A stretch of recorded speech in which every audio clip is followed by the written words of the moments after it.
Hello everyone, my name is Rich Aguilera and I am so excited that you're here for Kids Sabbath School Review. It's time to check out the primary lesson for August 1. Can you believe that it's August already? Where did the summer go? Of course, you're in the southern hemisphere. You're thinking, we're in the middle of the winter here. That's cool, but here in North America, school is supposedly getting ready to start. What's that gonna be like? Is it actually gonna start? Am I gonna be in the classroom? Am I gonna be at home? I don't know. We're just gonna wait and see. And of course, the number one thing is to stay safe. I want more than anything for every single one of you and your families to be safe. So of course, if you are hopefully following the lesson every single week, you know that you can follow it and get a copy of it at the website, gracelink.net/primary. Read it there, read it right off the screen, print it off, whatever you want to do. Or of course, you can buy the lesson online or get one from church. So also want to invite you to please share as always.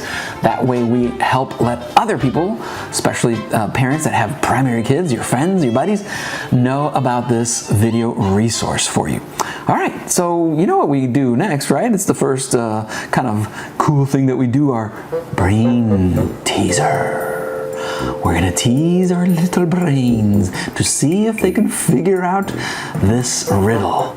Ooh, are you ready? This is like doing a little brain exercise. Okay, I'm getting you ready for school by doing all these little brain exercises. Isn't that cool? All right, let me read it for you. That way I make sure I get it perfectly read just right. Here we go. You ready? Yes, you are. Okay, here we go. Okay, calm down. What is black when it's clean and white when it's dirty? What is black when it's clean and white when it's dirty? All right, you can think about that. I will reveal the answer as always at the end of the show. That means you got about 15 minutes to figure it out. You're like, panic, panic, panic. I think you got this. Just think about it. I think it'll come to you. All right. Now it's time to check out this week's artifact. Ooh, something cool here from the office that I want to show you this week. Let me show it to you. It's pretty cool. Isn't that neat? It's a little knight guy. Wow, he's in this armor.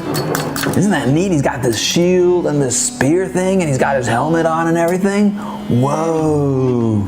I picked this up in Spain. That's in Europe. What is going on here? What's the story with this thing? I'll tell you in a little bit when we go for our ride in the Jeep.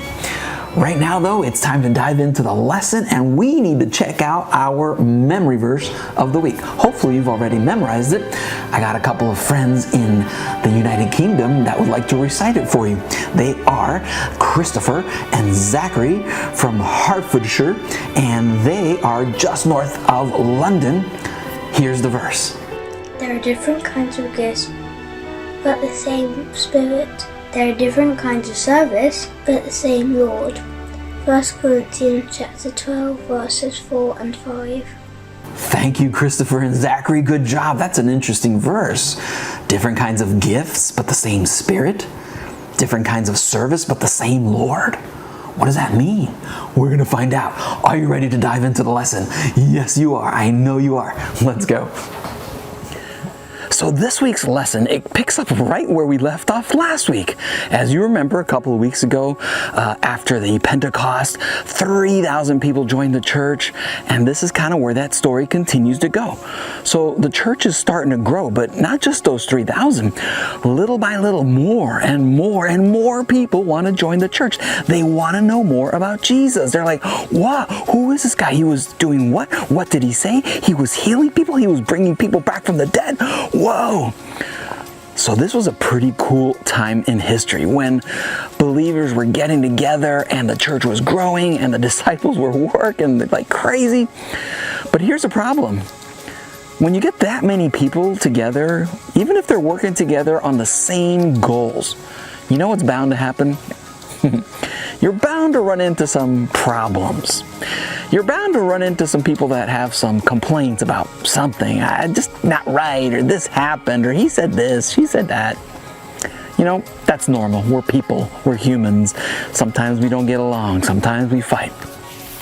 Now, of course, the disciples were trying to figure out how to handle all this. There was only 12 of them. And if you think about it, I mean, just with the 3,000, not to mention all the other ones that kept growing, 12 people trying to keep the peace between 3,000 people? That was a lot of work. So you know what they finally did? They said, all right, guys, we need to have a meeting. Because we have this other problem, which is we, the disciples, our job, what we have been called to do, is to teach everyone about Jesus.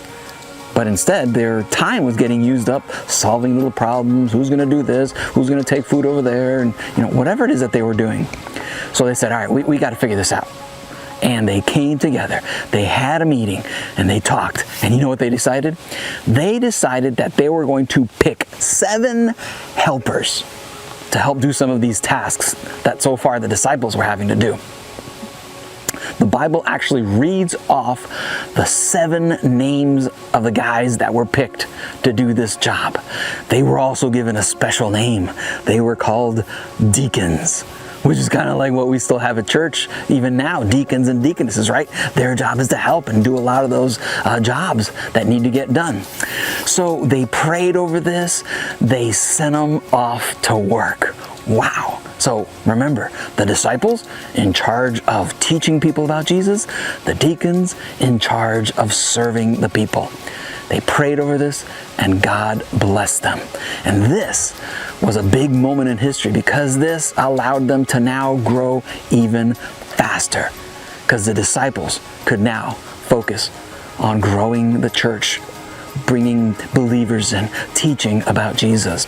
And this is important because as the church grows, we need to make sure that we manage it and organize it in a way that makes sense. Cool. All right, are you guys ready to go for a ride? Another beautiful summer day here in the United States. I know earlier I was talking about the people in the southern hemisphere in the middle of the winter. Doesn't necessarily mean they're cold, right? All you wonderful folks down under in New Zealand or Australia or whatever, you guys are having probably a nice mild winter, right? No? No, because some of you guys are like up to here in snow. All right, either way, let's not get distracted. Let's go for a ride. Wasn't that cool? That little statue that I had from Spain, the little knight. Of course, you probably know about knights. They were famous servants of the king of the kingdom. They would walk around with all this heavy armor when it was time to battle, right? That big heavy mask and chest plate, that sword and their, armor, the shield. I don't know how much that stuff weighed, but it looked like it was pretty difficult to walk around in that stuff. But I bought that during a trip to Spain. Now, when I was in college, I lived in Europe for a year and I got to visit Spain a couple times. And one of those times that I went with a friend, we got to see some pretty cool stuff. We went to a bunch of really amazing cities like Barcelona and Valencia and Madrid and Segovia and Granada. One of the other cities that we went to was a city called Toledo. And of course we got there, little narrow streets, the old wall in the old section, and it was pretty cool. But as we were walking around, just after we arrived, my friend turns to me and he says, you know what I have to do here in Toledo? I've been waiting forever to buy a sword. And I was like, what? A sword? You're going to buy a sword? He's like, yeah. Did you know that Toledo is famous for their steel? For some reason, they have the ability to make the best swords anywhere. They heat up the oven to 1454, and you use the best materials, and it was amazing. He knew all this information about the steel they use in Toledo to make swords. World famous. So we walked around, we went to a bunch of shops, and he found a place that had the sword that he wanted. Of course, they customized it, wrapped it up very special so that he would be able to travel with it. And I was like, wow, he knows his stuff about his sword. And of course, it made me think of that knight with all of his gear that he would use to serve the king, to serve the kingdom. It's kind of like what we're doing in the Bible story today, right? people that are being chosen and selected to serve the kingdom. Of course, our weapon is the Bible. That's what we use. And it made me think of a lot of the men and women leaders that our church has. They're committed to serving God, to leading out, and to helping the church do the best job it can possibly do to teach the whole world about Jesus. We need to pray for our leaders. We need to encourage and help our leaders, and we need to stand behind them, because the work that we have to do, we can't do it alone. We have to do it by having people help. Just like the deacons were chosen to help carry on the mission, we each have to do our part to carry on the mission that God has given for us to do. Hey, should we check in and see what Dusty and Feather are up to? Let's check them out. Ladies and gentlemen, boys and girls, it doesn't matter if you don't understand algebra or calculus. The math equals one thing. We're happy you're here. Welcome to the Dusty and Feather Show. Hello, all you wonderful people. Hello to all. We're just thrilled that you're joining us today for the Dusty and Feather Show. I'm Feather. And I'm Dusty. And to start off this time, we're going to do some shout-outs. I really love the shout-outs, Feather. Yeah, me too. It's so cool to meet kids from all over the world. That's right. And today they are from all over the world. Oh, very much so. Our first shout-out goes to Tom and Lucy and the entire primary class from down under in Geelong, Australia. Good day, mates. How you going? We're extremely stoked you're watching. Yes, we are. We also want to shout out to Joshua and Michael in Battambang. That's in Cambodia. Wow, that's cool. Oh, I've got one more, but it's kind of a big group. Oh, really? Big? Like, what do you mean? Well, I have a bunch of friends in the Margate Spanish Church in Florida that I want to say hi to all of them. Hello and Feliz Sábado to all of you. There's a whole bunch. Well, Dusty, we need to get to our animal of the week. Oh, yes, we do, Feather. But I just love that all the kids are watching. Me too. So what's our animal this week, Feather? Well, since we're talking about serving others, I was thinking of an animal that very few people know is a kind of service animal. Oh, so that means the dog is out. Everyone knows that the dog is a great service animal. That's correct, Dusty. Do you want to guess? Oh boy, this is going to be one of those random animals that I will probably never guess in a million years, right? Okay, I'll guess. I'm just going to say, a ferret. What? You actually guessed correctly. I did? A ferret? Wow! How about that? What? Wait a second. A ferret? Really? Yep. In case you're not sure what a ferret looks like, here's a picture. Oh, they're pretty cute, aren't they? Oh yeah, they are. So how does a ferret serve? I mean, I'm pretty sure I've never seen one leading a blind person down the street. Yeah, no, that could be kind of dangerous for the ferret and for the blind person. Ferrets are small, and they're really helpful with emotional support. Emotional support? What's that, Dusty? Well, some people out there struggle with stress and depression, fears, or anxiety, and it turns out that some animals are really good at helping people deal with that. Oh, like the ferrets! Yep. Ferrets are related, of course, to the weasel. And hey, you want to hear something funny about ferrets? I do. What?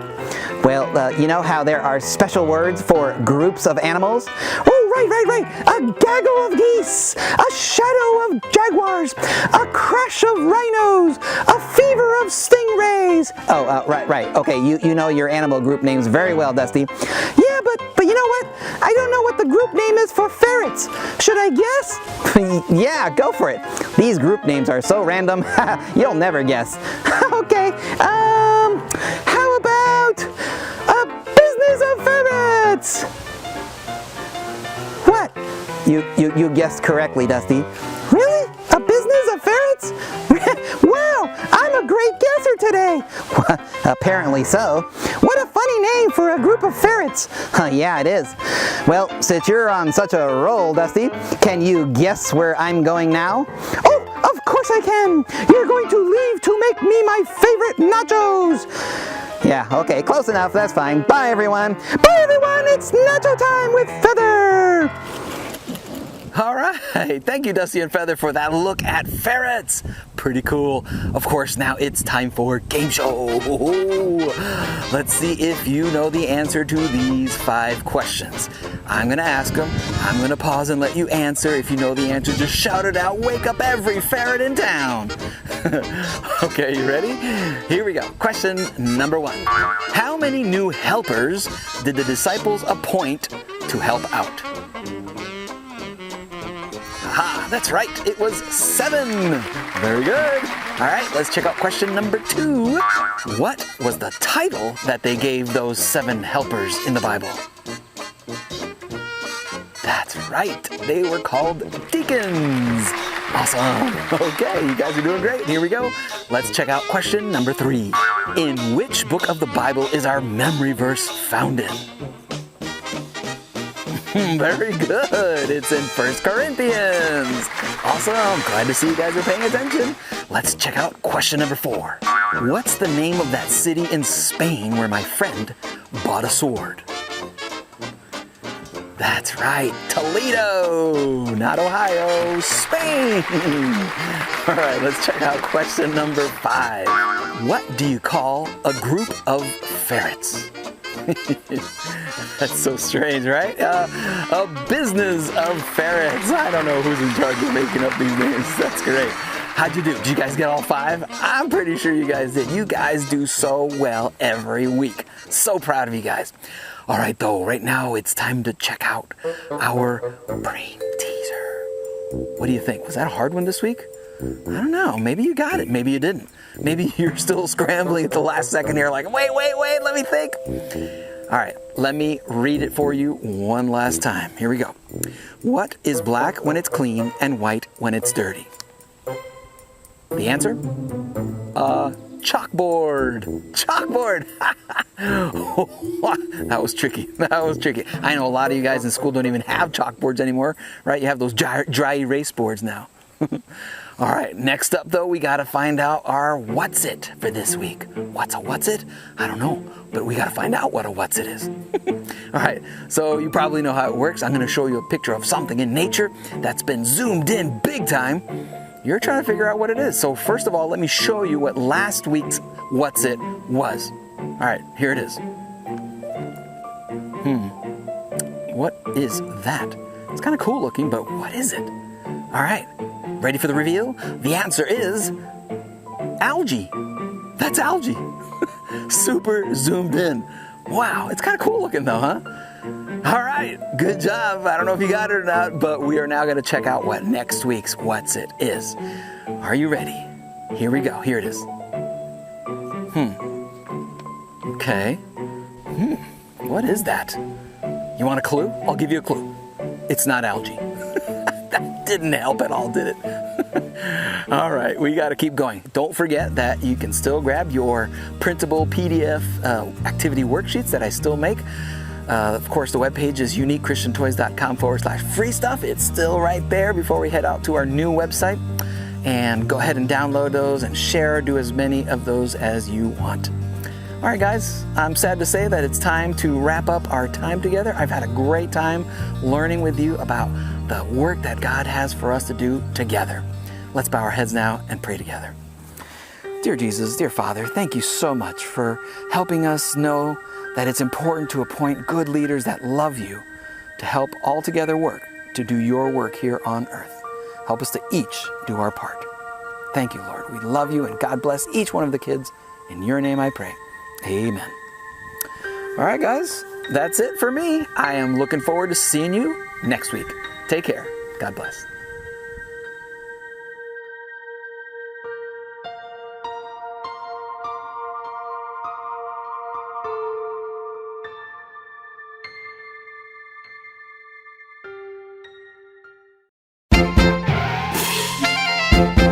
Hello, boys and girls. This is Aunt Fernita, and I have a wonderful story for you called Miracle Oil.